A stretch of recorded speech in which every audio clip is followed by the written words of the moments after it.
जो पेंशन की बात करेगा वही देश पे राज करेगा च्या अंतर्गत महाराष्ट्र कर्मचारी वोट फॉर ओपीएस मोहीम राबविणार वितेश खांडेकर। जुनी पेन्शन संकल्प यात्रेला संपूर्ण महाराष्ट्रात सुरुवात, कारंजामध्ये उत्स्फूर्त प्रतिसाद लाभला। नमस्कार, मी भाग्यश्री महाराष्ट्र न्यूज 24 लाईव्ह मध्ये आपले स्वागत करते।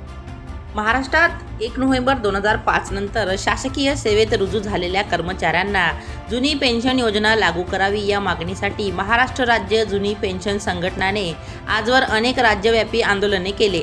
नुकतेच नागपूर विधान भवनावर 10 लाख कर्मचारी सामील झाले होते। झारखंड, पंजाब, राजस्थान, छत्तीसगड, हिमाचल सारख्या राज्यात जुनी पेन्शन योजना लागू झाली। मग प्रगत समजल्या जाणाऱ्या महाराष्ट्रात कधी लागू होणार हा प्रश्न लाखो कर्मचारी विचारत आहेत। शासनाने आमच्या या जुनी पेन्शन योजनेच्या मागणीचा विचार करावा, अन्यथा महाराष्ट्रात वोट फॉर ओपीएस हे अभियान राबविणार असल्याची माहिती संघटनेचे राज्याध्यक्ष वितेश खांडेकर कारंजलाड येथे पेन्शन संकल्प यात्रेदरम्यान दिली। वोट फॉर ओपीएस म्हणजे कर्मचाऱ्यांनी फक्त जुनी पेन्शनसाठीच मतदान करायचं। जो पक्ष महाराष्ट्रात जुनी पेन्शन योजना लागू करण्याची घोषणा करेल त्यांना मतदान करण्याबाबत कर्मचाऱ्यात जनजागृती करणे हा या वोट फॉर ओपीएस अभियानाचा उद्देश आहे। सध्या सरकारमध्ये सहभागी राजकीय पक्षाने जुनी पेन्शन योजना लागू करण्याचा निर्णय घ्यावा अशी संघटनेची भूमिका आहे। सत्ताधाऱ्यांनी निर्णय घेतला नाही तर विरोधी पक्षातील राजकीय पक्षांचा पाठीमागे ठामपणे उभे राहण्याची भूमिका या अभियानामागे असणार आहे। विदर्भात नागपूर आणि अमरावती विभागात पदवीधर आणि शिक्षक मतदारसंघात महाराष्ट्र राज्य जुनी पेन्शन संघटनेने महत्त्वाची भूमिका बजावत आपले समर्थक आमदारांना निवडून आणून कर्मचाऱ्यांनी आपली सुप्त ताकद दाखवून दिली होती। तीच ताकद येणाऱ्या लोकसभा विधानसभा निवडणुकीत दाखवून देण्याची भूमिका संघटनेने घेतली आहे। अजूनही वेळ गेलेली नाही। राज्यकर्त्यांनी कर्मचाऱ्यांच्या मागणीचा सहानुभूतीपूर्वक विचार करून महाराष्ट्रात जुनी पेन्शन योजना लागू करावी अशी संघटनेची भूमिका आहे। नाहीतर वोट फॉर ओपीएस ही मोहीम महाराष्ट्रात जोर धरणार असल्याची माहिती संघटनेचे राज्य सल्लागार सुनील दुधे, सोशल मीडिया प्रमुख विनायक चौथे, मिलिंद सोळंके, संजय बेंद्रे, बालाजी मोटे, गजानन राठोड, गोपाल लोखंडे, निलेश कानडे, अमोल गुडदे यांनी सांगितले। यावेळी संघटनेचे निलेश म्हातारमारे, इक्राम खान, अनुप डहाके, राहुल गावंडे, संतोष गुल्लाने, प्रवीण मोर्शे, संतोष इंगडे, रवी Thackeray, अनिसुद्दीन sir, Junaid sir, Zakir sir, रियाज सर आणि सर कासिफ सर, मसीर सर यांच्यासह अनेक पेन्शन शिलेदार उपस्थित होते। या कार्यक्रमाचे सूत्रसंचालन बालाजी मोटे तर आभार प्रदर्शन निलेश कानडे यांनी केले। यांच्या भविष्याकरिता हक्क मागण्यासाठी आमच्या माध्यमाची उपसंपादिका मोनाली मॅडमने जाणून घेतल्या यांच्या ओल्ड पेन्शनविषयी विशेष बाबी। चला तर मग बघूया।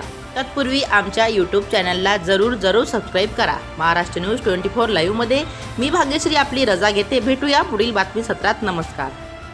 नमस्कार, महाराष्ट्र न्यूज 24 लाईव्हमध्ये मी भाग्यश्री आपले स्वागत करते आणि मी आहे कारंजालाड येथील मेन चौक झाशीराणी चौक बायपास येथे। तर येथे आपण पाहत आहात की एक मोर्चा जमलेला आहे। हा आपल्या परिचयाचाच आहे की एकच मिशन जुनी पेन्शन, हा जुनी पेन्शनचा मोर्चा आहे। आणि पाहताय आपण यामध्ये किती जनसंख्या सहभागी आहे। तर आपण यांना काही प्रश्न विचारणार आहोत। नमस्कार दादा, मला आपला संपूर्ण परिचय द्या। मी वितेश खांडेकर, महाराष्ट्र राज्य जुनी पेन्शन संघटनेचा राज्याचा अध्यक्ष आहे आणि नागपूर ते मुंबई अशी एक यात्रा आपण पेन्शन साठी काढत आहोत, वोट फॉर ओपीएस संकल्प यात्रा। तर एक सांगा की आपण ही जुनी पेन्शनची संघटना उभी केलेली आहे, तर यामध्ये एकाच याचे लोक आहेत, म्हणजे एकाच नोकरी की अजूनही आहे? ते तुम्ही आताच जरी बघितलं तर काही ग्रामसेवक आहेत, काही कृषीवाले आहेत, कोणी वेगवेगळ्या विभागाचे आहेत। म्हणजे महाराष्ट्रामध्ये जेवढे विभाग आहेत त्या सर्व विभागाचे कर्मचारी आहेत, कारण पेन्शन हा सर्वांचाच विषय आहे। त्याच्यामुळे सर्वांना पेन्शन पाहिजे। सर्व डिपार्टमेंटचे कर्मचारी आपल्यासोबत आहेत। आता 28 तारखेला 28 फेब्रुवारीला अधिवेशन जे होतं अर्थसंकल्पीय, तिथे एक मोठा मोर्चा आम्ही आयोजित केलेला आहे आणि आम्हाला पूर्ण खात्री आहे की लाखोच्या संख्येला तिथं जनसमुदाय उपस्थित राहील। पण आपण मोर्चे काढत आहोत, त्यानंतर आंदोलने सुद्धा करत आहोत, एका जागी बसून उपोषणही मांडत आहोत, पण तुम्हाला काय वाटतं याचं निराकरण होईल की नाही? नाही, आमचं काम आहे संघर्ष करणं। आपण जर संघर्षच केला नाही तर त्याच्यामध्ये काहीच होणार नाही. सरकारला जर आपल्या म्हणणं ऐकून घ्यायचं असेल, सरकार असं ऐकतच नाही. त्यांना संघर्षाचीच भाषा समजते. जेव्हा आपण मोर्चे करतो, आंदोलनं करतो, तेव्हा ते आपल्याला चर्चेला बोलवतात. म्हणून आपलं काम आहे आंदोलन करणं, संघर्ष करणं. सरकार याच्यावर निश्चित विचार करत आहे. मागच्या अर्थसंकल्पीय अधिवेशनामध्ये, हिवाळी अधिवेशनामध्ये, पुढचे अर्थसंकल्प म्हणजे जे आता होणार आहे त्या अधिवेशनामध्ये जुनी पेन्शनची घोषणा करू असं मुख्यमंत्र्यांनी जाहीर केलेलं आहे, सभागृहामध्ये जाहीर केलेलं आहे. म्हणून सरकार आपली दखल घेतच आहे, परंतु पाहिजे तसं काम ते फास्ट करत नाही, लवकर करत नाही. त्याच्यामुळे आपण ही यात्रा काढतो. तर मला सांगा की जे वर्तमान सरकार आहे त्यावर आपला कितपत विश्वास आहे आणि आपल्याला जे काही बडे व्यक्ती येऊन भेट देऊन जातात तर ते व्यक्ती आपल्याला काय सांगतात आणि या वर्तमान सरकारबद्दल काय म्हणतात? नाही, सरकार कुठलंही असो ते कर्मचाऱ्यांचं कधीच नसतं. कर्मचाऱ्यांना नेहमी संघर्षातूनच जे काही मिळालं आहे ते मिळालेलं आहे. आणि जे बडे व्यक्ती येऊन इथं बोलतात ते त्यांचा वैयक्तिक स्वार्थ आहे. ते कुठल्या ना कुठल्या विचारधारेशी, कुठल्या ना कुठल्या पक्षाशी जोडलेले आहेत. त्याच्यामुळे ते त्यांच्या पद्धतीनं विचार आपले मांडतात. त्यांच्या विचार त्यांना लखला पाहिजेत. आम्हाला कोणाचा, कुठल्या पक्षाचा, कुठल्या व्यक्तीचा, कुठल्या विचारधारेचा काही विरोध नाही. आम्ही फक्त जुन्या पेन्शनसाठी उभे आहोत आणि आमची एकमेव मागणी जुनी पेन्शन योजना लागू. त्याला माध्यमाशी मी त्यांनाही काय विचारते. नमस्कार ताई, मला आपला संपूर्ण परिचय द्या. मी शुभांगी गोगनारे, मी अकोला महिला जिल्हाध्यक्ष आहे, महाराष्ट्र राज्य जुनी पेन्शन संघटना. आणि या ठिकाणी जी पेन्शन संकल्प यात्रा आलेली आहे त्यामध्ये सहभागी होण्याकरता.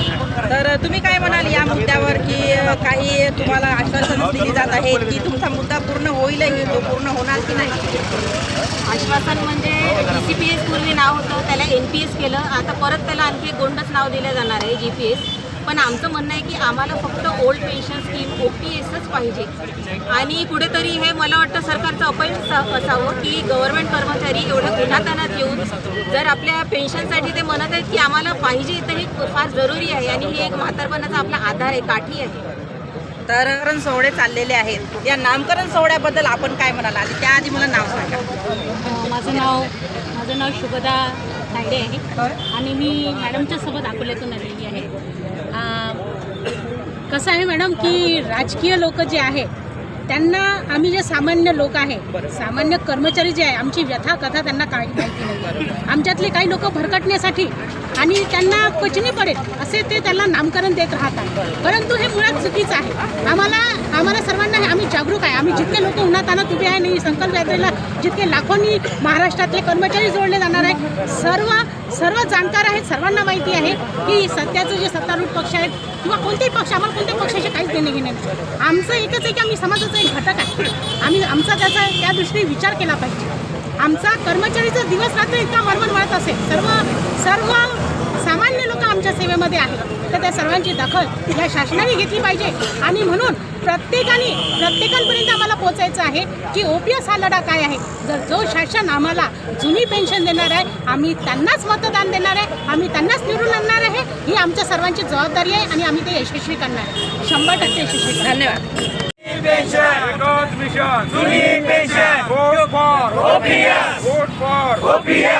जो पेंशन की बात करेगा वही देश में राज करेगा, पेंशन की बात करेगा वही देश में राज करेगा. कोण म्हणतो देत नाही, घेतल्याशिवाय राहत नाही. कोण म्हणतो देत नाही, घेतल्याशिवाय राहत नाही. एकच मिशन जुनी पेन्शन, एकच मिशन जुनी pension. Vote for OPS, vote for OPS, vote for OPS.